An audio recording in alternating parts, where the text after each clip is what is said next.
Hello students, welcome again in 12th accountancy financial statement analysis.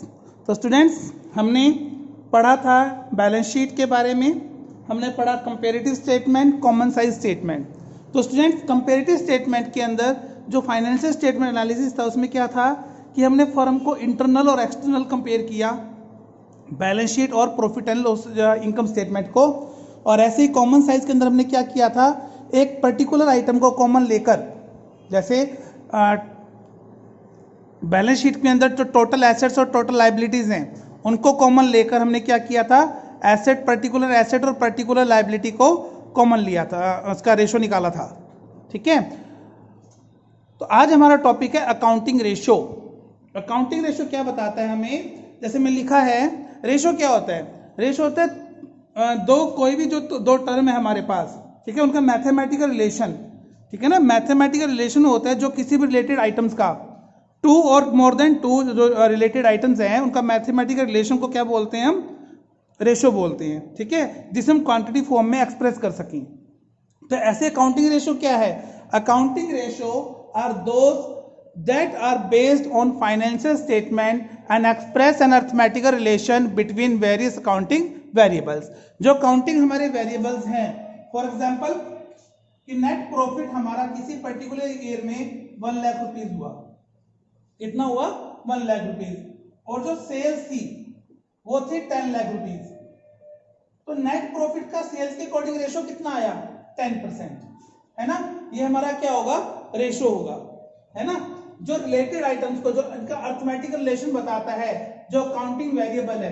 अब net profit भी accounting variable है और sales भी हमारा क्या है, अकाउंटिंग वेरिएबल है। जो इनका रेशो बताता है, अर्थमेटिकल रिलेशन है, उसी को हम क्या बोलते हैं, अकाउंटिंग रेशो। समझ आ गया अकाउंटिंग रेशो क्या होता है। तो accounting ratio are these that are based on financial statement express on arithmetical relation between various accounting variables. ठीक है, तो ये हमारे लिए क्या अकाउंटिंग रेशो है। ऑब्जेक्टिव क्या है इसको बनाने के, ऑब्जेक्टिव है सबसे पहले बनाने का identify problem area. Problem area क्या है, लास्ट ईयर हमारा जो प्रॉफिट है, नेट प्रॉफिट, वो 10% ऑफ टोटल सेल्स, यानी कि टोटल रेवेन्यू का कितना है, 10% है। करंट ईयर में 8% हो गया, लास्ट ईयर कितना था 10% और करंट ईयर में कितना है 8%। तो 2% का गैप क्यों आ गया, क्या हमारी सेल्स कम हुई है, या मतलब सेल्स के अकॉर्डिंग आ रहा ना ये। तो दो रीजन है हमारे प्रॉफिट कम होने के, या तो हमारा सेलिंग प्राइस कम हो गया है, क्वांटिटी उतनी सेल की है या क्वांटिटी कम ज्यादा सेल की है, ठीक है, ये उसको शो करता है, या हमारा जो कॉस्ट ऑफ प्रोडक्शन है वो इंक्रीज हो गया, उसकी वजह से हमारा क्या हो गया, नेट प्रॉफिट रिड्यूस हो गया। तो प्रॉब्लम एरिया को क्या करता है, ये आइडेंटिफाई करता है। देखने में हमें क्या पता लगेगा, सपोज कि हम लिख रहे हैं सेल्स 10 लाख की यहां है और नेक्स्ट ईयर में भी कितनी है 10 लाख की है, लेकिन आपको कोई ये नहीं बता रहा कि यहां 10,000 क्वांटिटी सेल की है और यहां 8,000 क्वांटिटी सेल की है। अब यहां क्या हुआ, सेल तो 10 लाख सेम आ गई, क्या आ गई, सेम, लेकिन जो क्वांटिटी का सेल था वो क्या हो गया, रिड्यूस हो गया। अब क्वांटिटी रिड्यूस हुई है मींस हमारी जो सेल है कहीं ना कहीं कम हुई है, ये कांस्टेंट नहीं है, ये डिक्रीज हुई है। ठीक है, प्राइस अप हो गया, इसकी वजह से हमने क्या शो कर दिया कि सेल हमारी बराबर है। ठीक है, तो इस चीज को हमें क्या करना है, फाइंड आउट करना है। वो फाइंड आउट किससे पता लगेगा, अकाउंटिंग रेशियो से।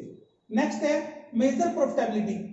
प्रॉफिटेबिलिटी कितनी है हमारी, लास्ट ईयर या उससे लास्ट ईयर या करंट ईयर में हमारी जो बिजनेस की प्रॉफिटेबिलिटी है वो क्या हो रही है, अप जा रही है, कांस्टेंट रह रही है, या डिक्रीज हो रही है।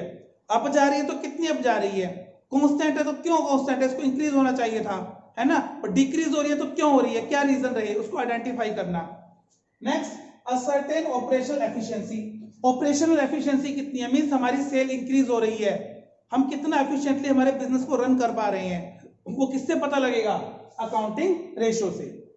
जो एक पर्टिकुलर टर्म होती है ना, एक पर्टिकुलर आइटम मैंने लिख दिया, जैसे हम सेल का एग्जांपल बार बार लेते हैं, ये रुपीज 10 लाख रुपीज की मैंने सेल की, कितने की सेल की, 10 लाख रुपीज की। ये मेरे पास ऑब्सोल्यूट आइटम है, क्या है ये, ऑब्सोल्यूट आइटम। लेकिन जब तक इसका मुझे रेशो नहीं पता लगेगा, मुझे इसका परसेंटेज नहीं पता लगेगा, है ना, इसको फ्रैक्शन में हम शो नहीं करेंगे, लास्ट ईयर को कंपेयर नहीं करेंगे, तब तक हम इसकी जो है वैल्यूएशन नहीं कर सकते कि अप हो रहा है या डाउन हो रहा है। समझ आ गया। नेक्स्ट है एक्सेस बिजनेस सोल्वेंसी। सोल्वेंसी का मतलब क्या होता है? सोल्वेंसी का मतलब है कि बिजनेस अपनी जो लायबिलिटीज हैं, चाहे वो शॉर्ट टर्म लायबिलिटीज हैं या लॉन्ग टर्म लायबिलिटीज हैं, लॉन्ग टर्म बोरोविंग्स हैं, लोन्स हैं, इंटरेस्ट पेमेंट है, क्या वो पर्टिकुलर टाइम पे, जो एक फिक्स टाइम होता है ना बिजनेस को पे करने का, क्या वो एफिशिएंटली पे कर पा रहा है या नहीं कर पा रहा। सोल्वेंसी क्या बताती है हमें कि क्या बिजनेस अपनी लायबिलिटीज को पे ऑफ करने में कर सकता है, उसको इतना कैपेबल है, वो उसकी अर्निंग इतनी हो रही है कि वो टाइमली इंटरेस्ट पे कर सके, या जो लोन की इंस्टॉलमेंट है वो टाइमली वो पे कर सके। तो ये कहां से पता लगेगा हमें? रेशो से। और क्या पता लगता है? कंपैरेटिव एनालिसिस करता है। हम किससे करते हैं? हम इंटरनल करते हैं कि हमारी फर्म का प्रॉफिट है 10%, सामने वाली का 8% है, या मार्केट में 8% प्रॉफिट हो रहा है, हमारा कितना हो रहा है 10%, या इसका वाइस वर्सा कि फर्म का 8% है और मार्केट में कितना है 10% है। इसका रीजन क्या है? हमारा प्रॉफिट मार्केट के कंपेयर में ज्यादा है या कम है, उसका रीजन क्या है? वो रीजन कौन बताएगा हमें? वो हमें बताएगा अकाउंटिंग रेशो। नेक्स्ट है अकाउंटिंग फिगर को सिंप्लीफाई करना।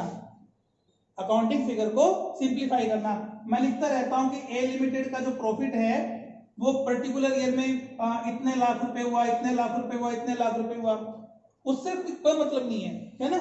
हमें सिर्फ ये बताना है यूजर्स को कि हमारा प्रॉफिट कॉन्स्टेंटली 4% 6% इंक्रीज हो रहा है। ठीक है, तो एक जो इन्वेस्टर है, इन्वेस्टर जो है वो ज्यादा डीपली नॉलेज कई बार नहीं लेता। वो कहता है मुझे ये बताओ कि सिर्फ प्रॉफिट हमारा कितना इंक्रीज हो रहा है, तो उसे कहते हैं कि सर हमारा प्रॉफिट हर साल 10% इंक्रीज हो रहा है। ठीक है, काफी है 10% इंक्रीज हो रहा है, तो लेकिन वो कहां से पता लगेगा हम 10% का? अकाउंटिंग रेशो से। समझ आ गया कि हमें अकाउंटिंग रेशो के ऑब्जेक्टिव क्या है, क्यों हम अकाउंटिंग रेशो बनाते हैं। अब हम पढ़ते हैं टाइप्स ऑफ अकाउंटिंग रेशो। कितने टाइप्स के हमारे अकाउंटिंग रेशो हैं? तो 4 टाइप्स में इसको डिवाइड करते हैं। आगे उनके सब पार्ट्स हैं, लेकिन मेनली क्या है, 4 टाइप्स के हमारे अकाउंटिंग रेशो हैं। First is liquidity ratio, first is liquidity ratio, second one is solvency ratio, turnover ratio, and next one is profitability ratio. Liquidity ratio, solvency ratio, turnover ratio और profitability ratio. समझ आ गया? बीच में भैया आगे सब्जी बेचने के लिए इनको भी काम करना जरूरी है, खैर है ना। तो थोड़ी आवाज आ रही होगी सब्जी खरीदने की, इसको खरीदनी हो खरीद सकता है। तो सबसे पहले हमारा क्या है? Liquidity ratio. लिक्विडिटी रेशो क्या बताता है हमें? लिक्विडिटी रेशो बताता है हमें कि हमारी जो करंट लायबिलिटीज हैं, शॉर्ट टर्म लायबिलिटीज हैं, उनको हम कितना एफिशिएंटली पे कर सकते हैं। ठीक है, वो लायबिलिटीज जो विद इन 1 ईयर या इमीडिएट हमें पे करनी है, जो शॉर्ट टर्म लोन्स है, जैसे बीपी होता है हमारे बिल्स पेबल हैं, है ना, या ओवरड्राफ्ट है या इंटरेस्ट है, जो शॉर्ट टर्म लोन्स हैं वो हम कितना एफिशिएंटली पे कर सकते हैं, वो किससे पता लगेगा हमें? लिक्विडिटी रेशो से। इसके 2 पार्ट्स हैं, करंट रेशो, क्विक रेशो। क्या है? Current ratio and quick ratio. समझ आ गया? करंट रेशो बताता है कि करंट जो एसेट्स है और करंट लायबिलिटीज का रेशो क्या है। करंट रेशो क्या बताता है? करंट एसेट्स और करंट लायबिलिटी का रेशो। करंट एसेट्स कितनी है हमारी करंट लायबिलिटी के अगेंस्ट में। और क्विक रेशो क्या बताता है? क्विक एसेट्स और करंट लायबिलिटी का रेशो बताता है। क्विक एसेट्स क्या होती हैं? अगर हम करंट एसेट में से हम माइनस कर दें इन्वेंट्री मींस स्टॉक और माइनस कर दें प्रीपेड एक्सपेंसेस, तो हमारे पास क्या आ जाती हैं? क्विक एसेट आ जाती हैं। क्या आ जाती हैं? Quick assets. क्विक एसेट जिनको बहुत जल्दी हम कैश में कन्वर्ट कर लेते हैं, है ना, तो उनका जो रेशो बताता है उसे क्या बोलते हैं हम? Current ratio, current asset current liability, quick ratio, quick asset current liability. Clear हो गया? ये किसको डिफाइन करता है? ये बताता है हमारी सोल्वेंसी को, जो शॉर्ट टर्म सोल्वेंसी है उसको डिफाइन करता है कि कितना एफिशिएंटली इसको हम पे कर पा रहे हैं या नहीं कर पा रहे। ठीक है, नेक्स्ट इज लिक्विडिटी रेशो के बाद हमारे पास है सोल्वेंसी रेशो, है ना। Second one is solvency ratio. Solvency ratio क्या बताता है कि जो हमारी लॉन्ग टर्म लायबिलिटी है, जो हमें आफ्टर 1 ईयर 3 ईयर 5 ईयर के बाद हमें पे करनी है, क्या उसको हम पे कर पाएंगे? क्या हमारे पास उतनी फिक्स एसेट्स, उतनी शेयर कैपिटल, उतनी इक्विटी है? तो उसमें सबसे पहले क्या आता है? डेब्ट इक्विटी रेशो। क्या आता है? डेब्ट इक्विटी रेशियो। नाम से क्या पता लगता है, डेब्ट और इक्विटी। डेब्ट means long term loan, equity means हमारा खुद का जो पैसा है, शेयर होल्डर फंड है, उसका रेशियो क्या है। Second one is total asset to डेब्ट रेशियो। हमारे पास जो टोटल एसेट्स हैं उसके अगेंस्ट में लॉन्ग टर्म लायबिलिटी कितनी है। अगर बिजनेस को वाइंड अप करने की बात आए और हमें क्या इतनी एसेट्स हमारे पास हैं कि उनको पे सेल करने के बाद सारी जो लॉन्ग टर्म लायबिलिटी उनको पे कर सकें। प्रोप्राइटरी रेशियो, हमारा जो शेयर होल्डर फंड है, हमारा जो खुद का पैसा लगा बिजनेस के अंदर, शेयर कैपिटल है, क्या वो फिक्स एसेट्स के अंदर इन्वेस्ट है, फिक्स एसेट उस रेशियो में है या नहीं। इंटरेस्ट कवरेज रेशियो, ठीक है, क्या हम अपने लोन के ऊपर इंटरेस्ट पे कर पाते हैं। तो ये सब किसको पता कौन बताता है, solvency ratio. Next one is turnover.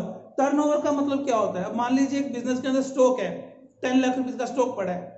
अगर वो स्टॉक पड़ा ही है, बिजनेस के अंदर है, तो उसका क्या फायदा, उसे रोटेट करना जरूरी है ना। रोटेट का मतलब सेल करना, फिर नया परचेज करना, फिर सेल करके नया परचेज करना, वो रोटेशन है ना। ऐसे ही जो डेटर्स हैं, सपोज कि मुझे 10 लाख रुपए डेटर से लेना है, किसी आदमी से 10 लाख रुपए लेना है, और वो लेना ही है, पड़ा है, तो उसका क्या फायदा, कोई फायदा नहीं। उसको रोटेट करना है। रोटेट मींस हमें नया स्टॉक, नए डेटर क्रिएट करने हैं, पुराने डेटर से पैसा लेना है, वो हमारे लिए क्या है। तो ये सब चीजें कौन बताएगा, टर्नओवर रेशियो बताएगा। क्या बताएगा, turnover ratio. Inventory turnover ratio बताता है कि हमारा स्टॉक कितना क्विकली रोटेट हो रहा है। ट्रेड रिसीवेबल, जो हमारे डेटर्स हैं, बीआर है, उनसे पैसा कैसे आ रहा है। ट्रेड पेबल, क्या हम पैसा टाइमली पे कर पा रहे हैं हमारे क्रेडिटर्स को, ये सब कौन बताता है, टर्नओवर रेशियो बताता है। नेक्स्ट है प्रॉफिटेबिलिटी रेशियो।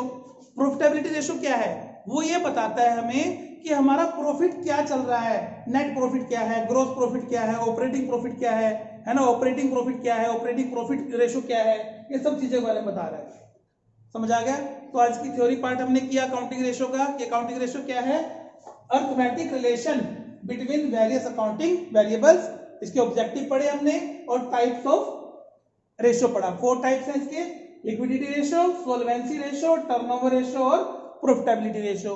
आगे इनके क्या है, सब पार्ट्स हैं, है ना, किसी के 2 किसी के 3। तो ये थ्योरी पार्ट आप करो। नेक्स्ट हम करेंगे, नेक्स्ट क्लास के अंदर हम पढ़ेंगे इसका कि कैसे हम कैलकुलेट करेंगे इन रेशियोज को। ठीक है स्टूडेंट्स, तो till then take care, bye bye.